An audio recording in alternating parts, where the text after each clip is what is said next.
Bonjour à tous, bonjour mes frères, mes sœurs, je veux vous parler aujourd'hui sur l'Église, mon Église locale, ton Église locale, que la Bible appelle l'épouse du Christ.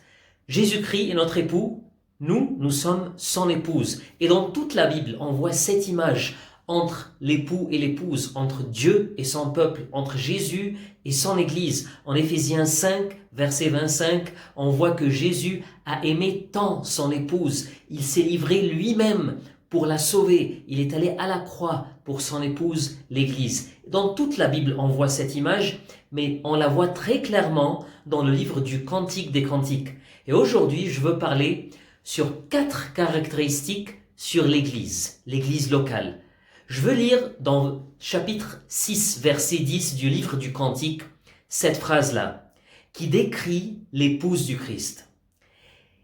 Quelle est celle qui apparaît comme l'aube du jour, belle comme la lune, pure comme le soleil, redoutable comme des troupes sous leur bannière.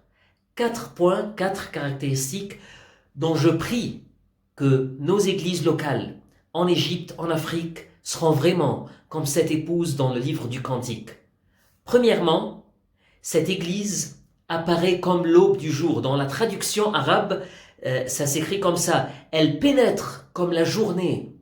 Et si tu te réveilles à 4 heures du matin, à 5 heures du matin, et tu vois l'aube, tu vois que la lumière se propage, pénètre partout, partout. Il n'y a aucun endroit où tu ne vas pas voir la lumière.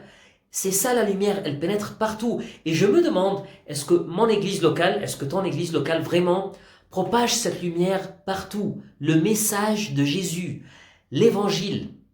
Dans mon message précédent, j'ai parlé qu'on ne doit pas avoir honte quand on prêche l'évangile, quand on proclame la parole de Dieu.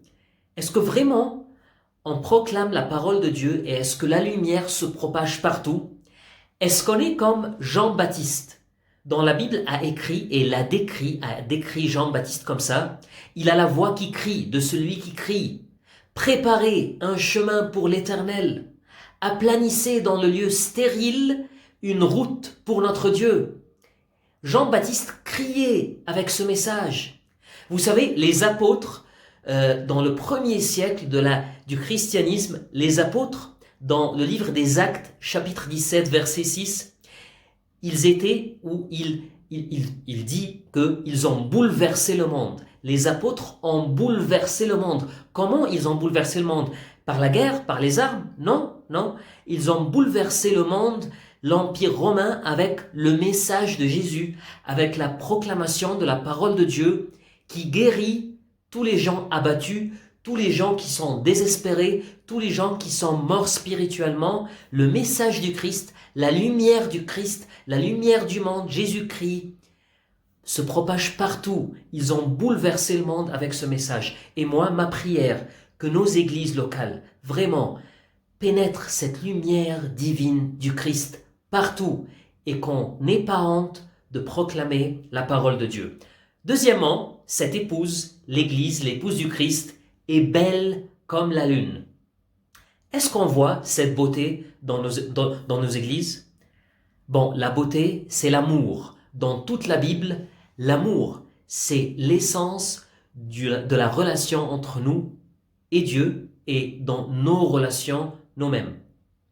Alors, est-ce que les gens en dehors de l'Église, est-ce qu'ils voient cette beauté, cet amour divin, cet amour pur, cet amour céleste, l'amour de Dieu entre nous? Est-ce que nous, en dedans de l'Église, est-ce qu'on vraiment on a cet amour les uns les autres? Est-ce qu'on aime les uns les autres? Ou est-ce qu'il y a de la compétition? Est-ce qu'il y a de l'amertume? Est-ce qu'il y a de la vengeance? Ou, comme l'apôtre Paul nous dit dans l'épître des Romains, chapitre 1, verset 29, est-ce qu'il y a entre nous des rapporteurs, des médisants, des gens qui disent des choses mauvaises sur les uns les autres? Est-ce que vraiment il y a de la compétition parce que on veut un certain poste dans l'Église? Il y a de la compétition. Est-ce qu'on dit des choses mauvaises? Ou est-ce que nos églises locales sont des lieux de paix, de repos, un lieu où il y a de la beauté, parce qu'il y a de l'amour réel à cette place. L'amour que tout le monde cherche dans les chansons, dans les films, mais il ne le trouve pas. Mais on a une opportunité que les gens vont trouver l'amour réel, l'amour céleste, l'amour de Dieu dans nos relations. Une église belle comme la lune. Troisièmement, une église pure comme le soleil. Et quand j'entends le mot pur, je vois la sanctification. Est-ce que dans nos églises, il y a un respect pour Dieu, un respect pour la parole de Dieu? Bon, on sait bien sûr que le salut est atteint par la foi. Oui, c'est vrai. Mais on sait aussi que la foi est démontrée par les actions qui honorent Dieu, qui donnent l'honneur à Dieu. Dans l'épître des Hébreux, chapitre 11, verset 8, il est écrit que c'est par la foi qu'Abraham, lors de sa vocation, il a obéi. Il y a une obéissance à Dieu. L'Église est un lieu où les gens, les membres qui ont vraiment une vraie relation d'amour avec Dieu, ils respectent Dieu, ils obéissent Dieu, ils aiment obéir Dieu. C'est un lieu, l'Église est un lieu qui est pur comme le soleil. Tout le temps, on prie dans nos églises que Dieu fasse des merveilles, que Dieu fasse des miracles de guérison, que Dieu fasse des choses merveilleuses. Mais est-ce que vous savez ce que Josué, le disciple de Mosée, qu'est-ce qu'il a dit au peuple de Dieu, avant d'entrer dans la terre promise? Qu'est-ce qu'il leur a dit? Dans le livre de Josué, chapitre 3, verset 5, il leur a dit ces mots-là. Josué dit au peuple, « Sanctifiez-vous. » Pourquoi? Car demain, l'Éternel fera des merveilles au milieu de vous. Si on veut vraiment des merveilles au milieu de nous, dans nos églises, que les gens aveugles vraiment sachent que Jésus est le Seigneur, qu'il est le Sauveur de nos âmes, que quand il est allé à la croix pour nous sauver et pour nous donner de la vie, que les gens sachent cette vérité, on doit être sanctifié. On doit vraiment obéir Dieu, obéir ses paroles. Une église qui est sanctifiée. Et ça m'amène au quatrième point, au dernier point dans l'église. Alors, on a vu jusqu'à maintenant 3 caractéristiques. L'église apparaît comme l'aube du jour, propage la lumière partout. Deuxièmement, elle est belle comme la lune, il y a de l'amour divin entre nous.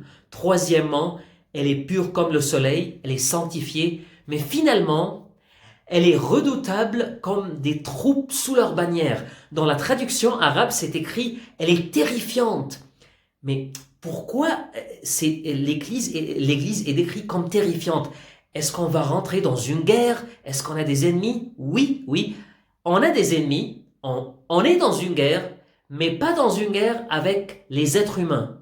Même s'ils sont nos ennemis, même s'ils sont des terroristes qui veulent nous tuer, on n'est pas dans une guerre avec eux, on va jamais lutter contre eux, car c'est écrit clairement dans la Bible, dans l'épître des Éphésiens, chapitre 6, verset 12. On n'a pas à lutter contre le chair et le sang.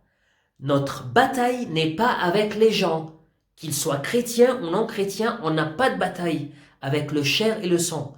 Mais notre bataille, le verset continue, que notre bataille, c'est avec les dominations, les autorités, les princes de ce monde de ténèbres, les esprits méchants dans les lieux célestes.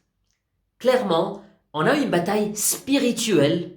C'est pas une bataille humaine, non, on aime les gens même s'ils ne nous aiment pas, mais on a une bataille spirituelle avec le diable, le méchant, les esprits méchants, que Jean, l'apôtre Jean, décrit, et il explique ce diable dans son évangile, l'évangile de Jean, chapitre 10, il dit que le voleur, le diable est un voleur, il ne vient que pour dérober, égorger et détruire. Et je pense que c'est ça qu'on voit, ce qui se passe en Afrique. Au nord, en Égypte, jusqu'au sud, jusqu'à l'Afrique du Sud. Beaucoup de gens, ils sont détruits, ils sont abattus, ils sont déprimés, ils sont volés de le vrai sens de leur vie, car le diable a dérobé leur vie, il leur a égorgé, il a détruit leur vie. Mais l'Église a le pouvoir, avec la puissance de Dieu, de détruire tout ce que le diable a fait. L'Église, c'est une Église puissante, par le vertu de Dieu, à bouleverser les renforcements, les forteresses du diable. Oui, les forteresses du diable qui existent depuis des siècles. L'Église est très puissante par le vertu de Dieu, par la puissance de Jésus-Christ à bouleverser ces forteresses. C'est écrit que l'Église, les portes de l'enfer ne prévaudront jamais contre elle. C'est ça, mon Église locale et ton Église locale. C'est pas mon rêve pour l'Église locale, non, non, non, c'est ma prière. Je prie que nos églises locales en Afrique seraient comme l'aube du jour, belles comme la lune, pures comme le soleil, et terrifiantes, redoutables à la face du diable, des esprits méchants spirituels, redoutables comme des troupes sous leur bannière. Je prie pour vous, je prie pour vos églises locales, que Dieu vous bénisse. À bientôt. Salut.